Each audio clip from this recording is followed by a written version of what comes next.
So my OBS software says my stream is live. Apparently it hasn't caught up to YouTube yet. So I don't know if it's streaming. Doesn't look like it's streaming. Oh, wait a minute. The wheels are a-turning. There it is. All right. So I don't know where it picked up. I always wonder, because I've been talking and waiting for it to catch up. I'm raising my hands. I don't know what the lag is between when I transmit it here and when it shows up on YouTube. So, no, it's not very long. So, that whole spiel you all missed at the very beginning. Anyway, yeah, it was just me saying I was late. And I guess you already know that. So, if you're trying to watch it live, thank you. If you're watching it later as a YouTube video, thank you still. More the merrier. Like, subscribe, do all those YouTube things, share it. Follow me on Facebook, Instagram, Reddit, all those places. It looks like, let's see what YouTube says, but I noticed a little glitch just now on YouTube. And, well, so let's see what YouTube says. Now, OBS says I'm kind of on the teetering on the edge, and it's getting slower and slower and slower. Average time to render a frame is getting bigger and bigger and bigger. So YouTube does say that it's giving me a warning. Current bit rate is lower than the recommended open widget. Let's put this open widget. Y'all can see it. I guess you could see it. But I'm not going to show it to you. Well, the only thing you're here for is to learn about fly larvae. Okay? I know it. There's Clell. Howdy, Clell. Did you miss me? I was kind of late.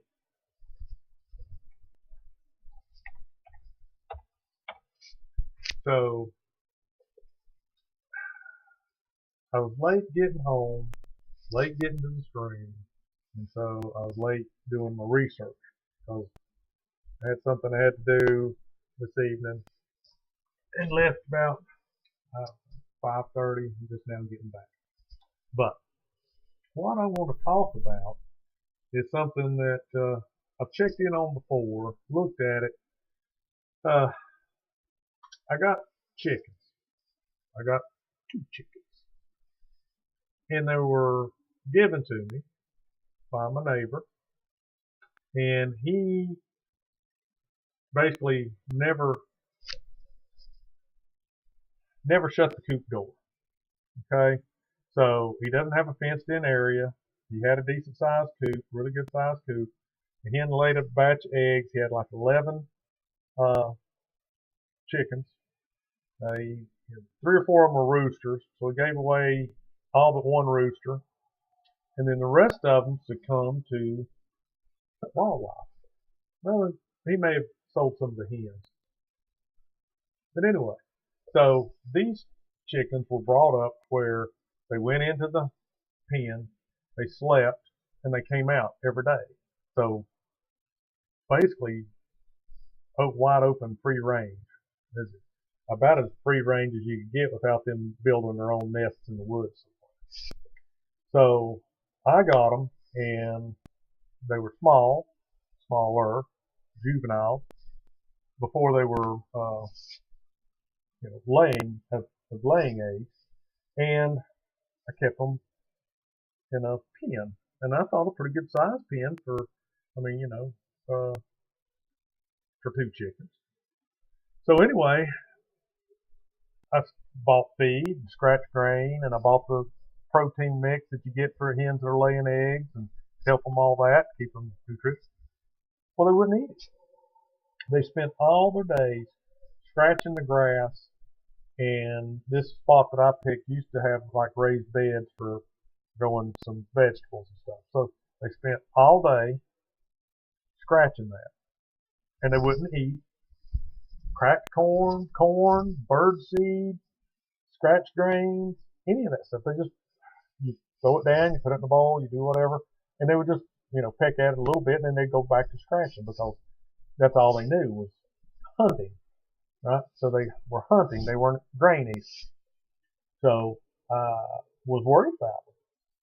And they would just pace back and forth at the fence, trying to get out so they could scratch. And so I had to kind of get creative. And he still had a rooster. And I didn't want to let my hens out because that was their brother.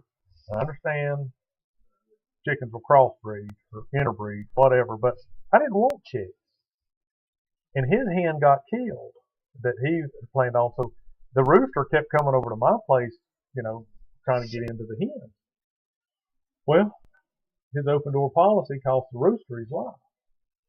So no more rooster. So I thought, okay, no more rooster, then I can open the pen and let them out because they weren't eating. So I let them out and they free range, and then they most of the time come back. There's been a couple of nights they didn't come back to the pen. So I figured I needed something to feed them besides grain. And believe what I came up with was, my first try was macaroni noodles. Right? So I researched it. They can, but it's not nutrition for them. Not as nutritious as worms and grubs and all that stuff that they try to find. So I tried it. So I didn't boil it or anything. What I did is I got hot water out of the sink, put it in a bowl, covered it with another bowl. These are these stainless steel dog dish bowls, right? And let it soak overnight. Well, overnight in the warm water, it made it soft and swelled up, and I would drain the water out the next day, and then I sprinkled it with that laying nutrient. And it's kind of like, I don't know, it's not a powder, but it's granules. They're kind of granules. And I would put it on there and then shake it all up, and I would feed it to them. And they like it because it looks like grubs, looks like worms. The only trouble is that stuff that is on there that I'm putting on there to help give them some nutrition. If you've ever seen a chicken eat, it grabs it and gives it a quick shake to shake the dirt off. Well, what it's doing also is shaking off that stuff. So they eat that, and then they would go back to scratching. So I finally started letting them out. And then I would mix in spaghetti. I bought whole grain spaghetti and do the same thing. I would just mix it because they got tired. They would stop eating the macaroni. I go to spaghetti. That's not what chickens are supposed to eat, right? Fly larvae. All right. You can grow it at home, and there's a way to make fly larvae not odorless, but not out of dead meat. So you think of fly larvae, you think of maggots. Simple. Nature. So I did a little research and try to make it out of these grains, and you put oils and all this. You mix this like a sour mash up, and then you put it out. Well, I tried it and it was too cold. There wasn't any flies around, and it just rotted and got stale, and then I forgot about it, and the rain got into it anyway. So, but I'm going to get back on that. Right now I've got some worms that I've been trying to grow inside because, it's on and off cold again outside. So you go to these stores and buy night crawlers. That's what I started out with. And I actually, like I said, the pen that they're in was raised beds for tomatoes and squash and, just a small raised bed. So I started dumping the night crawlers and digging a hole, dumping them in there. Well, the hens must have got smart because I went out there one day and they had dug all the way to the bottom.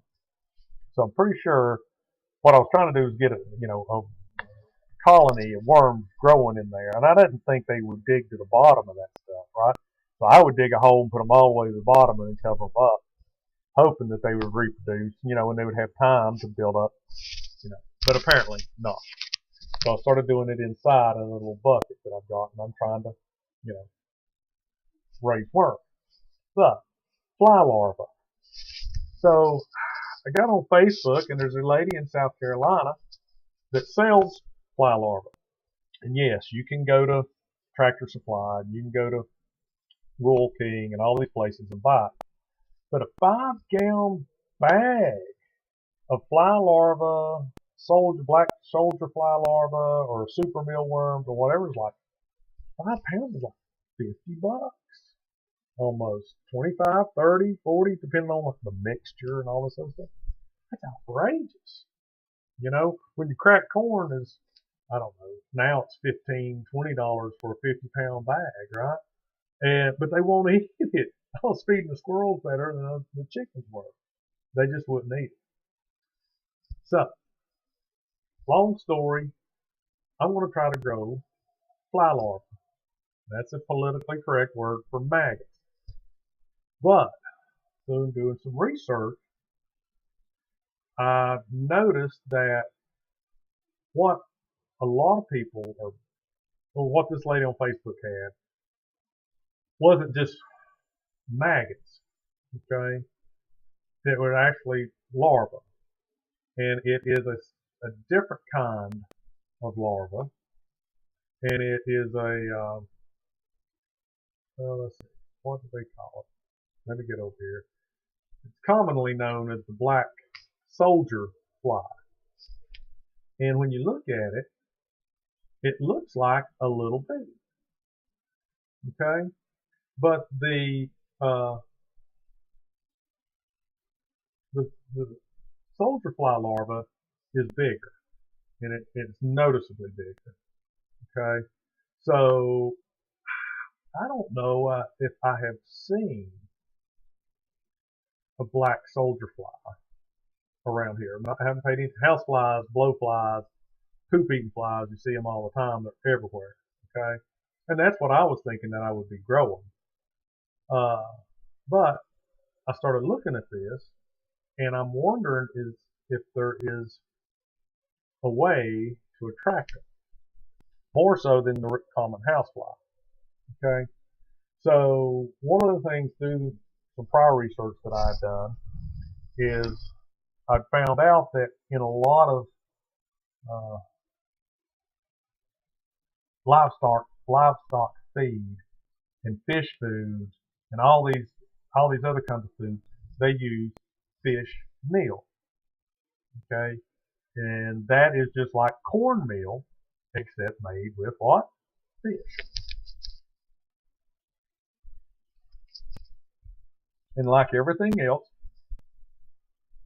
they get onto a good thing, and I say they, producers, you know, that produce the feed and all this stuff, and they get on it and they don't get off.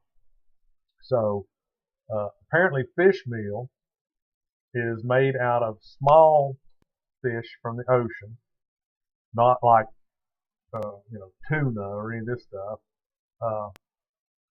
So it's almost like the baiter fish in the ocean, you know, just a little 2, 3, 4-inch thing, sardine-like size. And anyway, they catch these things in nets, of course, you know, by the millions. Well, they understand, you know, they're overfishing the waters, but everything relies, you know, on fishing. So in some of the countries, and not in the U.S., but in other countries where, you know, farming is a chore, you know, they don't have GPS guided tractors and all these things like we do here in the United States. You know, they're out there with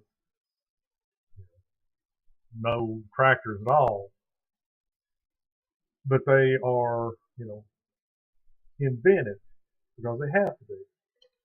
So they are starting to raise black soldier fly larvae commercially in like Africa, Europe, some of these what you would consider third world or underdeveloped countries, to replace fish meal because they can grow it on the land.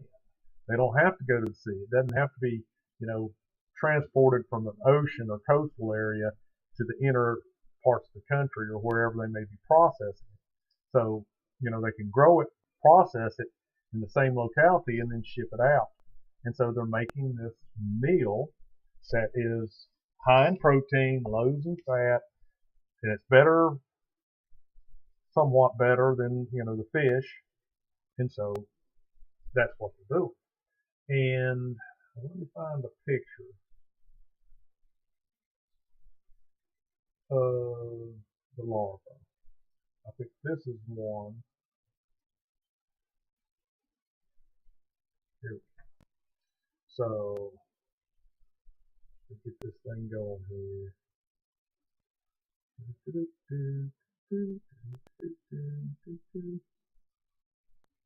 Put that out. Show me that. Ooh, that looks good. I gotta resize me here, like I always do. Alright, so the one on the left is like fly larva. Okay, and the one on the right is the black soldier fly larva. Now I know it's kind of hard to see. Scroll up here somewhere. Okay, so here's a good one. See, this is the black soldier fly larva, and this is the smaller housefly larva, or pupae. I'm sorry, pupae. But anyway, you see the difference. Now, you notice there's a lot more of this, and I don't know why. Maybe they just, he has more to go. But it says here, as adults, houseflies lay their eggs directly on food scraps, while black soldier flies do not. They usually lay their eggs adjacent to the food scraps between tree gaps or small crevices. So I don't know how to specifically target and get. Okay, so here's one: housefly larva, black soldier fly larva. I wish they would show the adult insect, because the black soldier fly looks like, almost, if you know what I'm talking about, a mud dog. I've got these things up. Fly larvae are good for chickens, but how do they affect your organic eggs? I don't know. To be honest with you, I've been eating eggs that are produced by hens that eat spaghetti. Hello? I haven't tasted any difference in the eggs. I know that it is a thing, that what the chicken eats is reflected in the way the egg looks and tastes. Alright, so let's see.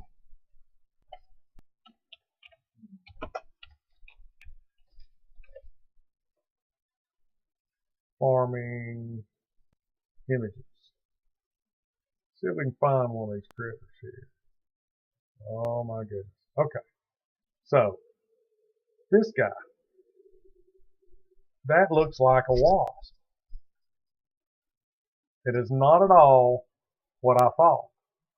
I mean, in a way, it does look like a wasp.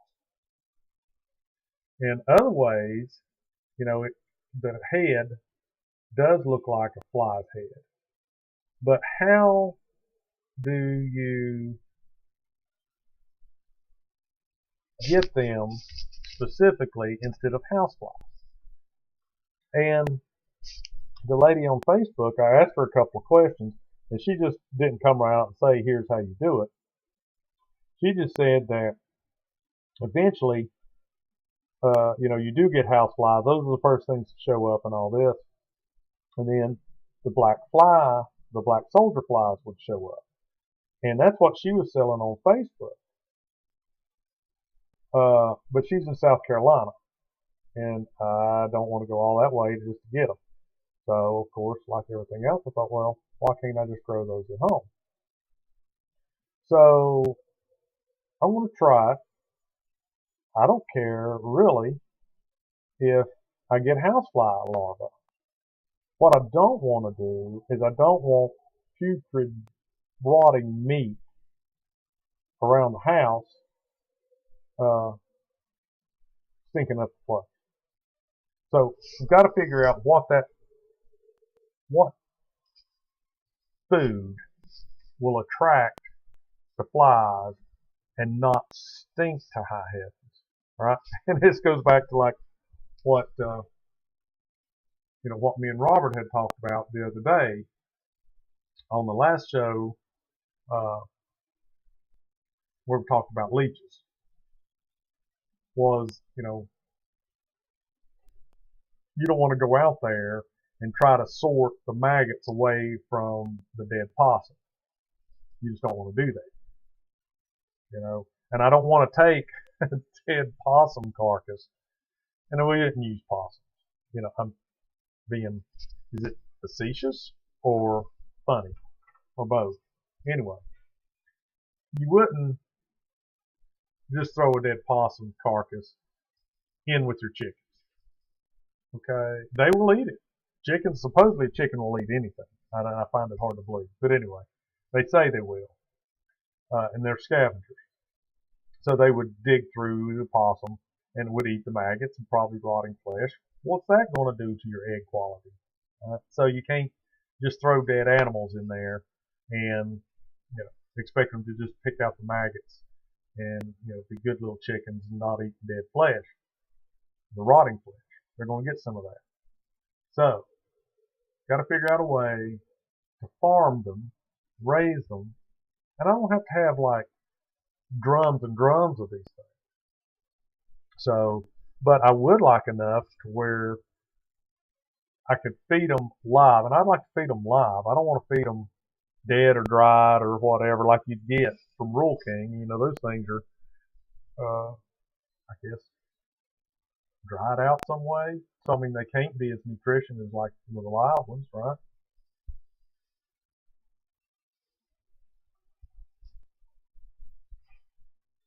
So, that's what I'm trying to do. Now, we talked about this in the one with the leeches, that leeches are used, in medical purposes. And we talked about in the one from the Medal of Honor recipient, how they put maggots into his wounds and wrapped it in a cast, because maggots, I don't think the black soldier fly, because what I just read there, they don't eat the dying flesh. The housefly, the blowfly, those maggots, larvae, pupae, do eat the rotting flesh and leave the good, healthy flesh. So they were used in cleaning out wounds and to keep infections down, stop gangrene and all those things. So the maggot, I guess, has a really good medical purpose. But would they use it today? I don't know. If I was doing some, in a survival situation and got really cut bad, and I thought maggots would help, keep me from catching gangrene and dying and getting infected and staph and all this other, shoot, I'd lay out there and let them little critters crawl around on you and eat you, And then when they got it all cleaned out, you could just get in there, a little bit and pick them out, heat them up, maybe put them in a little soup, throw a rock or two in there for some flavor, boil them puppies up, eat them real good. Maybe you could use them for fishing. But hopefully they would save your life, is what they would do. And that would be good, if they would save your life and be good to eat too.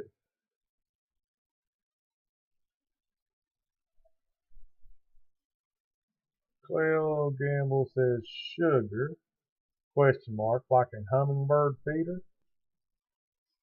Were you reading something that I didn't see? it talks about how to farm them. And the thing that I'd read before about how to grow odorless or farm odorless larvae maggots is they were using some grains, some like oil, like cooking oil, and sugar, honey, I think. And they talked about how to keep it moist but not soupy, because the flies, they won't lay their eggs, the house flies, blowflies, they won't lay their eggs in, not like a mosquito, they won't lay it in this, runny, soupy stuff, but it has to be moist. So if you think about the conditions of inside of a dead animal, most of the times that's where the flies go. They go for the wound because it's already opened. They go for the nostrils. They go for the eyes. They go for the butthole. They go for places where they can get into the soft meat. It's protected and it's moist. So that's where they lay their eggs. And that's what this site was suggesting for growing odorless fly larvae. That you had to manage it carefully. And of course, I didn't do that. To keep it, favorable conditions. And then once the larva was laid and they hatched, or the eggs were laid and then they hatched, those ingredients would provide them with food. And then once you got going and it's certain however long it was before they actually turned into adults, you got to catch them at the right time. Then what they were doing was they were taking whatever it was they were feeding them, like dumping that into a bucket of water or a trough, and then like lots of other things that are living, they would float, and then they would scoop them up, and then that's how they would separate them from the stuff they were eating. So this one talks about, it uses these big words, that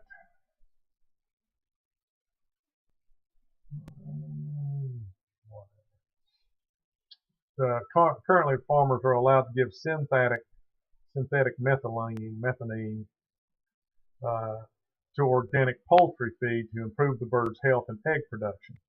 But the National Organic Standard Board has expressed their desire to phase out synthetic methanine, whatever, from organic poultry feed. So the fly larvae, the black fly larvae, are a natural source of this chemical, an important nutrient for chickens. But other natural replacements hasn't worked out so well. Adding fish meal to feed has been widely studied, that in North America, when used at the levels needed to balance the dietary amino acids, fish meal is cost prohibitive and imparts a fishy taste to the meat and to the eggs. So there it talked about the fish meal that I talked about earlier. I wish I could find, and here again, this is one of the reasons I wanted to do a little more research, but got tied up with something else. How they're overfishing these areas for the fish meal to go in the products, and they're needing a, okay, so this here, let's read this, abstract. Fish meal is no longer a sustainable source for the increasing aquaculture industry. Animal proteins from insects may be used as a fish meal alternative source as long as they do not create adverse effects in fish. Black soldier fly larva meal was tested in a 12-week experiment on Nile tilapia. So I guess tilapia that's in the Nile River. 420 fish were divided into 7 groups and were fed 7 diets. Blah, blah, blah, blah, blah, blah, blah, blah, blah, blah, blah. Values of red blood cells, white blood cells, hemoglobin, whatever, volume, hemoglobin, blah, blah, blah, blah, blah.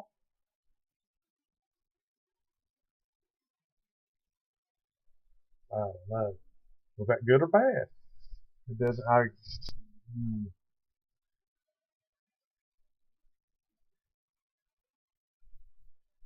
You know, some of it, not reading the whole thing. But they're trying. They're trying to replace fish meal with this black larva meal. And I don't know why those fly. What's wrong with just regular maggots unless it's, you know, the actual size and this methadone or methylene or whatever it is they're talking about there.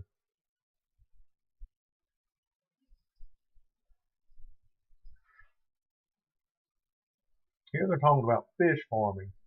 But the one thing that I was reading before, it wasn't just fish farming. You know, they were using fish meal and lots of other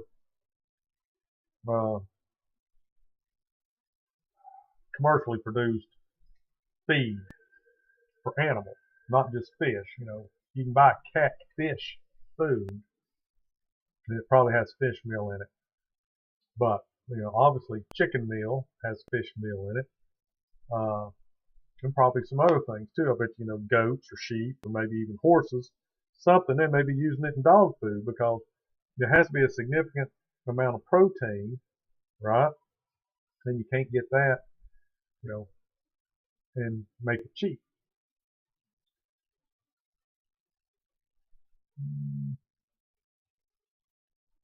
So, learning how to grow either black fly larva, black soldier fly larva, or maggots is what I'm going to try to do. And maybe just how I start a business, black soldier fly larva farming with low cost, business ideas. That's on YouTube. Maybe I'll watch something like that. This guy looks like he's got him like almost like a beehive kind of set up right here.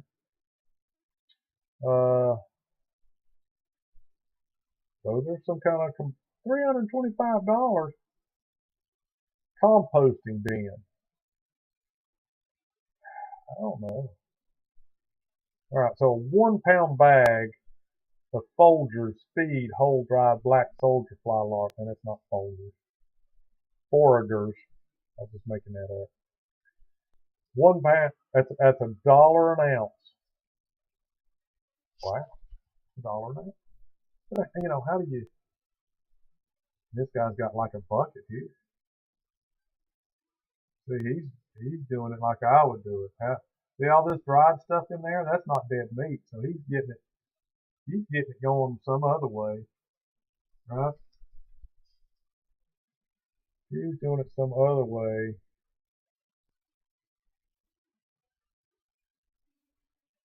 See here, this London farmer, Kenya farmer, rearing fish and black soldier using the smallest available. Now that looks like that stinks right there. I'm sorry, I don't know what this thing is here in the background, but this looks like poop. Yeah, I don't know what that is, but I wouldn't put my bare hands in it. Now this stuff down here, see, this stuff looks like dirt. For all I know, it could be dried out. Ooh, I wonder if you could grow them in like goat poop. I've got so much goat poop out of the goat pen. Man, wouldn't that be something? Then your eggs could taste like miniature goat poop. Wow, what a tasty flavor that would be. So, obviously, I don't know enough about flies. But I thought flies, a fly, a fly, a fly. A maggot was a larva and the pupae and all that stuff was the same. But obviously, I might have been mistaken. But I swear these guys right here just look like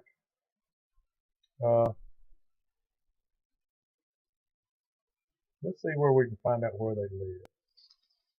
They're supposed to live everywhere. If she's growing them in South Carolina, they got to be here in the United States. And I can't type without looking. It's over there. And I rely on Google or Bing or whatever to correct all my mistakes and know what I'm asking for, because they do. Species originated from South America. Nowadays it is cosmopolitan, present across temperate climates in the Americas, Europe, Africa, and Asia. Names come from the color of the adult flies, which are black and metallic reflections. So they live everywhere. The common and widespread fly of the family, whatever. Since the late 20th century, it has increased and been gaining attention because of its usefulness for recycling organic waste and generating animal feed. Let's go to the old welcome Wikipedia and see. See, it's in the flowers. Look out, it's in the flowers. Species is native to the neotropical realm, but in recent decades has spread across all continents, becoming virtually cosmopolitan, and is presented in most of the United States and Europe, including Iberian Peninsula, southern France, Italy, Croatia, Malta, and the Canary Islands, and Switzerland. On the Black Sea coast of Russia, in the whatever territory, it can also be found in the Afrotropical realm, Australian realm, and all those places. Alright, 5/8 of an inch long. These medium-sized flies have a predominantly black body with metallic reflections ranging from blue to green to thorax, and sometimes with a reddish end of them. With the abdomen, the second abdomen has translucent areas from which the species Latin derives. The head is wide with very developed eyes. So it looks like a bee. The female lays 206 to 639 eggs at a time. These eggs are typically deposited in crevices or on the surface above or adjacent to decaying matter, such as manure, or compost, and hatch in about 4 days. Freshly emerged larvae are about 0.04 inches long, being able to reach a length of 1 inch and weight 22 grams. By the end of the larva stage, the larvae are able to feed on a wide variety of organic matter, adapting to diets with different nutrient contents. The larva stage lasts 18 to 36 days, depending on the food substrate that's provided to the larva. Length of the larva may be delayed by months due to how low the temperature or lack of food. The pupa stage lasts 1 to 2 weeks. Adults live 47 to 73 days, such as sugar in captivity or nectar in the wild, or survive for about 8 to 10 days on fat reserves gathered during larva stage when water is provided. Huh. Interesting.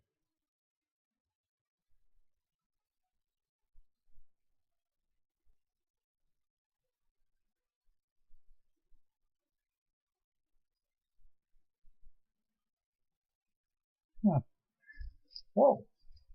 So they like compost. Well, one of the things I've been doing out there for the chickens is I take some of the vegetable scraps, lettuce, potato peels and all that stuff, and I've been throwing those in there where the raised beds would be, and then mixing it all up, and clean out their house and take the straw and throw it in there, and then mix it all up. Of course, it's got the chicken poop in it and everything. So for all I know, man, I might be having the perfect stuff for the black soldier flies right now. I don't know. Wouldn't that be cool? But you got to contain it, farm it, control it, and optimize it, just like worm farming or just like maggot farming or something like that. So that's what I want to try. But it doesn't say in here, so I guess the only good decaying flesh eating ones are what? Maggots. The regular maggots that everybody thinks about, adult, or the house flies, or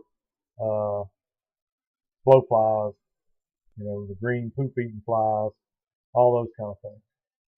What we consider like flies. So if your arm's about to rot off, shoo off the black soldier larva, wait for a good housefly to come through. Quails need warmer weather. And see, that's the reason I wanted to get like something that didn't stink. So I guess you could raise them in the basement. The problem comes when the adults, so I mean, they're going to go through their life cycle, and if you don't feed the larva to the chickens or kill it and dry it out or something to save it for later, then they will eventually turn to adults. So technically what you could do is have like mosquito netting or a box with window screens, right, in it, and you could throw the larvae in there and feed them nectar, sugar water when they become adults, and then just start that cycle all over again. Once you learn what they needed to eat when they were, laying their eggs and where the best place to lay the egg was and all this kind of stuff. And so you wouldn't even have to do it outside. I mean, if you were careful and didn't turn them loose in the basement, So I think, I do a lot of thinking. Sometimes it's not so good, but I do a lot of thinking. Where are those pictures at that I saw? Like, remember I was saying that one guy had something that looked like a bee's hive? Where did he go? Where did he go? This guy right here on YouTube. Okay. So I was guessing that's what he's doing right there. Now, yes, it looks like he has them outside. But, I mean, if you were to contain this, and it looks like that's what he's doing there. I don't know what these wires are. If you were to contain that, don't you think, the adults would go through their cycles, and then they would lay their eggs in what these things look like? And I'm thinking those might be sections of cardboard, because I noticed this one area. Where did it go?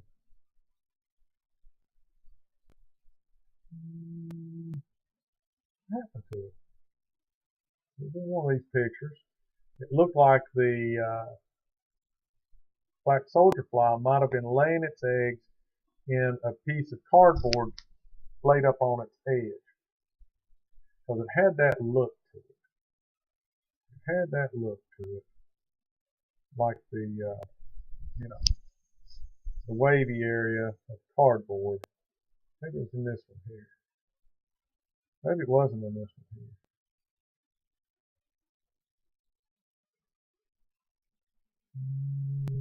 Nope. Nope.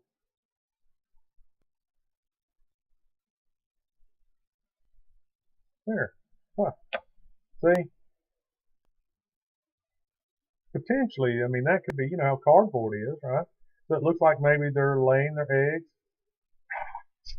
Man, I wish I'd learned how to read. When I was in school, I should have paid more attention. Black soldier fly depositing eggs in cardboard. So that is probably pretty close. Also, now this one's doing it in these little holes here. I know I've seen these things around. I know I have.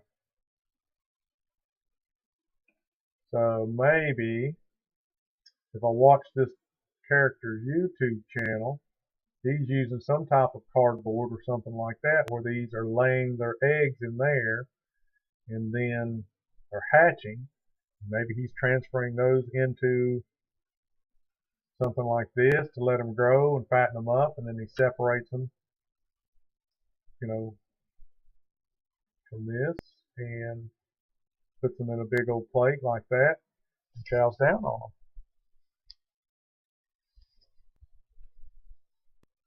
Who knows? Maybe that's the way they're doing it. Well, they got a bunch. See, you could do this inside, Quail. You could do this inside. So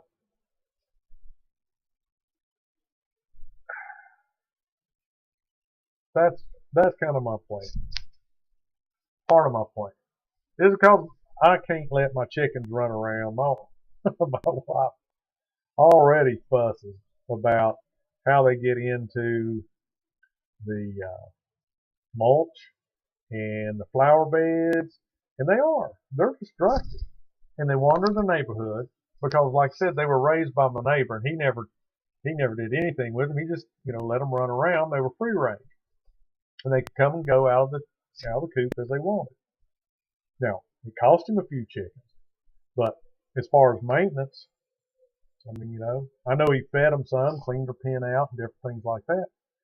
But he didn't maintain a fenced area and keep them corralled. So they run all over the neighborhood. And that's what these two hens are used to. So I got some feelers out. If I could find some chicks and raise them in a pen, in a fenced-in area, and that's all they knew, then I think that's where you get to feed your chickens the cracked corn, the seed, the egg-laying mineral, protein, whatever they call it, because they're not used to going out. Now, every chicken scratches. It's like a nature thing. But I don't think, if they're pen raised, they're used to going to a bucket and picking the food out of the bucket, or how it's presented to them. Maybe it is on the ground, but they don't get used to digging through the leaves, and digging through the mulch, and digging through and finding worms and doing all this other kind of stuff. So it's how they're raised and what they're used to, and they're more.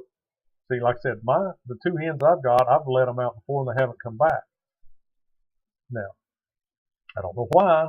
They end up coming back the next morning, but there's a chance they'll get out there and they won't pick a good roosting spot, and something will get them. Or they find a really good roosting spot and they say, hey, I like this place better than where we were living before. Let's just hang out here.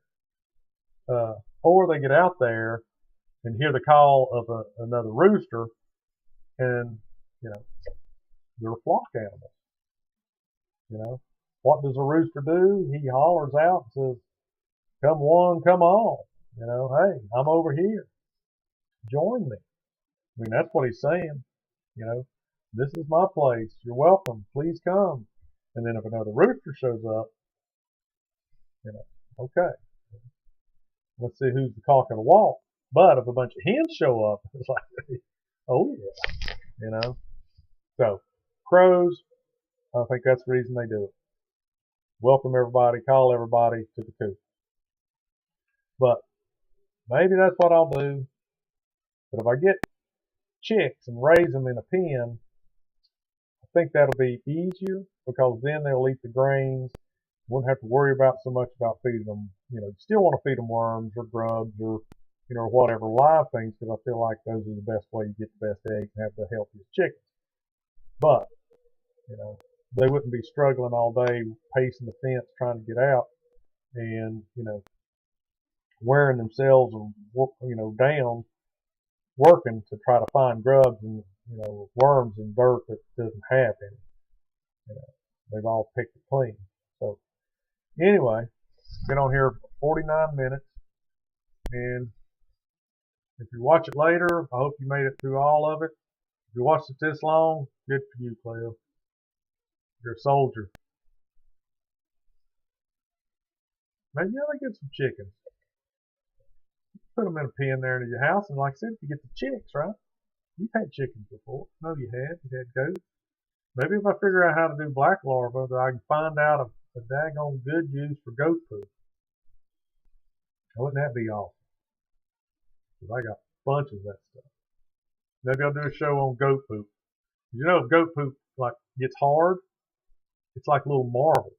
And then you go in there to try to feed them guys, and it's on a little bit of a hill. Those things, if you don't keep it clean, the pen area clean or whatever, wherever they're at, you'll roll around on those things.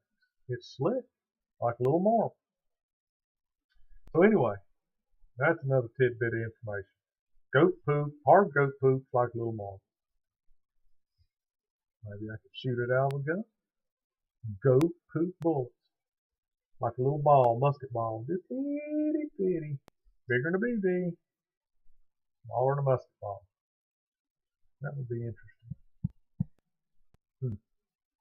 Anyway, hopefully Thursday I won't be so hectic. I'll have time to do better research on whatever topic might be. Got an idea for topic? Let me know. Email me. Pick me up on Facebook, Instagram, Minutes with Milo, everywhere you go. And let me know what a good topic would be. But until then, I appreciate everybody coming by. Oh, and I had another biscuit videos out there. Look at that. I think these turned out magnifico. Should have been better, but 2 ingredients. Simple mind, simple ingredients. All right. See you, everybody. Bye-bye. Oh, over here it is. There it is.